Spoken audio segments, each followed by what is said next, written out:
बिस्मिल्लाहिर्रहमानिर्रहीम। अस्सलाम वालेकुम फ्रेंड्स, आप सब कैसे हैं? उम्मीद करती हूँ कि आप सब खैरियत से होंगे। आज मैं एक नई रेसिपी के साथ हाजिर हूँ।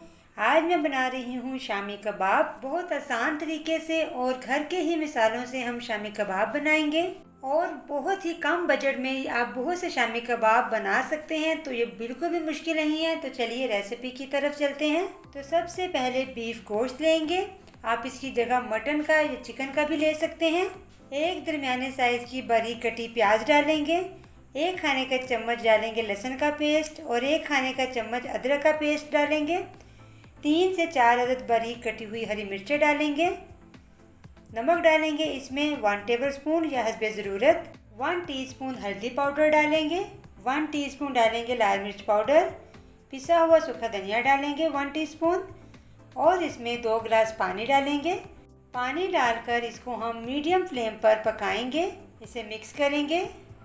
मिक्स करने के बाद इसको हम कवर कर देंगे और लो टू मीडियम फ्लेम पर हम इसे पकाएंगे। इस तरह से बहुत कम बजट में आप ढेर सारे शामी कबाब आसानी से बना सकते हैं। तो ये देखें, इसको पकते हुए तकरीबन आधा घंटा हो चुका है। पानी भी तकरीबन इसका कम हो चुका है। तो यहाँ पर हम गोश्त को चेक कर लेंगे। तो यहाँ पर आप एक बोटी निकाल कर चेक कर लीजिए कि ये गल गई है। तो यहाँ पर आपकी जो गोश्त है वो अच्छे से गला होना चाहिए। तो ये देखें, गोश्त जो है वो अच्छे से गल चुका है। अब इसके अंदर हम डाल देंगे दाल। 1.5 कप मैंने दाल ली थी जिसको मैंने भिगो कर रख दिया था। तो ये देखिए, दाल जो है वो अच्छे से फूल चुकी है। ये हम इसके अंदर डालेंगे। इसे मिक्स करेंगे। अच्छे से मिक्स करने के बाद इसको लो फ्लेम पर कवर कर देंगे। पानी को अच्छे से ड्राई कर लेंगे। अब इसको हम कवर कर देंगे और इसे पकाएंगे जब तक पानी इसका ड्राई ना हो जाए।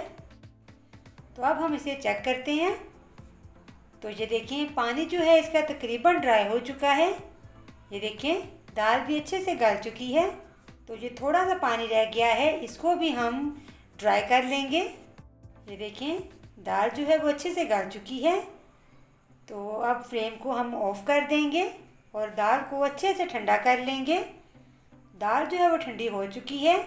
अब इसको हम अच्छे से मैश करेंगे। तो यहाँ पर मैं चॉपर का इस्तेमाल कर रही हूँ।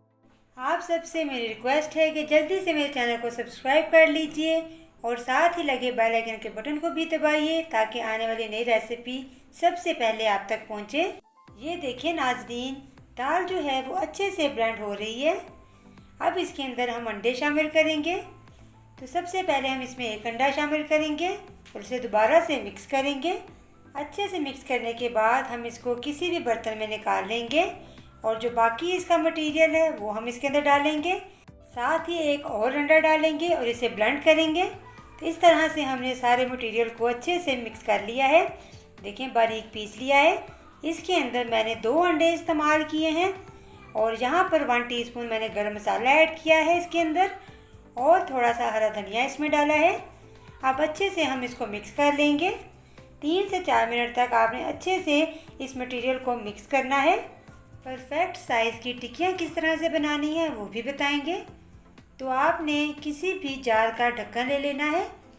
जिस साइज़ की आपने टिक्कियाँ बनानी है उस साइज़ का आप ढक्कन ले लीजिए। उसके ऊपर आप कोई सा भी शॉपर चढ़ा दीजिए इस तरह से और अपने हाथ को आप तर कर लीजिए पानी से और इसके अंदर आप थोड़ा थोड़ा मटेरियल डाल के इस तरह से इसको दबाते जाइए और फिर इसको टर्न करके बाहर निकाल लीजिए और अब हल्की सी साइडों से इसकी आप शेप दे दीजिए इस तरह से और ऊपर से हल्का सा पुश कर दीजिए ताकि ये थोड़ी सी पतली हो जाए। इस तरह से आप सारी टिक्कियों को बनाकर ट्रे में रखते जाइए। इस तरीके से आपकी टिक्कियाँ बहुत जल्दी बनेगी और इनका साइज़ भी परफेक्ट होगा, एक जैसा होगा। तो अब हम इनको फ्राई करेंगे। तो यहाँ पर अंडा लगाकर आप इनको फ्राई कर लीजिए। तो ये एक साइड से फ्राई हो चुकी हैं। अब हम इसको दूसरी साइड से भी कलर देंगे। तो ये फ्राई हो चुकी हैं। अब हम इनको साइड पे कर देंगे और बाकी जो टिक्कियाँ हैं वो भी हम थोड़ी सी फ्राई कर लेंगे। और अब इन टिक्कियों को हम बाहर निकाल लेंगे जो हमने साइड पर रखी थी और बाकी टिक्कियों को भी इसी तरह से फ्राई करके हम बाहर निकालेंगे और फिर इसको सर्व करेंगे प्लेटर में। तो लीजिए फ्रेंड्स, मज़ेदार शामी टिक्कियाँ तैयार हैं। आप इसको बकरा ईद पर ज़रूर बनाइए और कमेंट बॉक्स में मुझे बताइए कि आज की रेसिपी आप सबको कैसी लगी है। आप इन टिक्कियों को 1 माह के लिए फ्रीज करके भी रख सकते हैं। किस तरह से रखना है वो मैं आपको बताती हूँ। इस तरह से आपने तह बाय तह शॉपर लगाकर आपने टिक्कियों को रखते जाना है। इस तरह से आपने इसकी लेयर बनाती जानी है और जब ये अच्छे से फ्रीज़ हो जाए, तकरीबन 24 घंटे के लिए आप इसको फ्रीज़र में रखें। जब ये अच्छे से फ्रीज़ हो जाएं तो आप इसको किसी भी एयरटाइट बैग में या किसी भी शॉपर में डालकर इसे फ्रीज़ कर लीजिए और ये 1 माह तक आप इसको महफूज करके रख सकते हैं। ये बिल्कुल भी ख़राब नहीं होंगी। मुझे अपनी दुआओं में याद रखिएगा। अल्लाह हाफिज़।